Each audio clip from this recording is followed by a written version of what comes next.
பளிச்சு பளிச்சுன்னு எழுதுறாங்க, குட்டி குட்டியா எழுதுறாங்க. ஒரு நாவல் எழுதலாம், சின்ன சின்னதா எழுதி வீசிவிட்டு போகிறார்கள். பனி நிறைந்த கண்ணாடியில் கண் வரைந்தேன், வழிந்தது கண்ணீர். சொற்கள் தான். நிதானமா யோசிச்சு பாருங்க. நம்மை போலவே நடித்து காட்டுகிறது நம் நிழல். அந்த மயானத்திற்கு உயிர் தந்தது ஒரு பிணம். எந்த கிளி ஏமாற்றி சென்றதோ தாடியுடன் இருக்கிறது ஆலமரம். வாயை கிழித்த பின்னும் தொடர்ந்து பேசுகிறது கடிதம். இப்ப இருக்கிற பிள்ளைகளுக்கு தெரியாது. லாரி நிறைய மரம், இரையுடன் கூட்டை தேடும் தாய்க்குருவி. காற்றுக்கு சலிப்பதே இல்லை, ஒரே புத்தகத்தை 1000 முறை புரட்டுகிறது.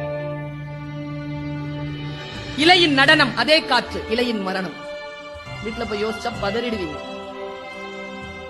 சரிந்த மேம்பாலம், இடிபாடுகளுக்கு இடையில் சிக்கியது ஊழல். பெருங்கடலை அசைத்துக் கொண்டிருக்கிறது மீன் குஞ்சின் சின்ன துடுப்பு.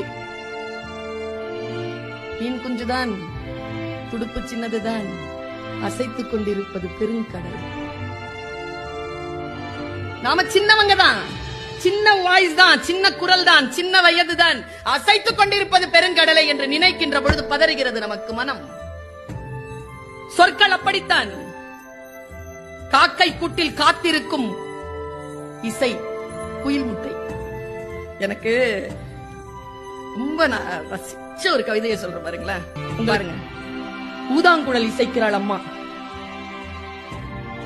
ஊதாங்குழல் இசைக்கிறாள் அம்மா, நடனம் ஆடுகிறது நெருப்பு.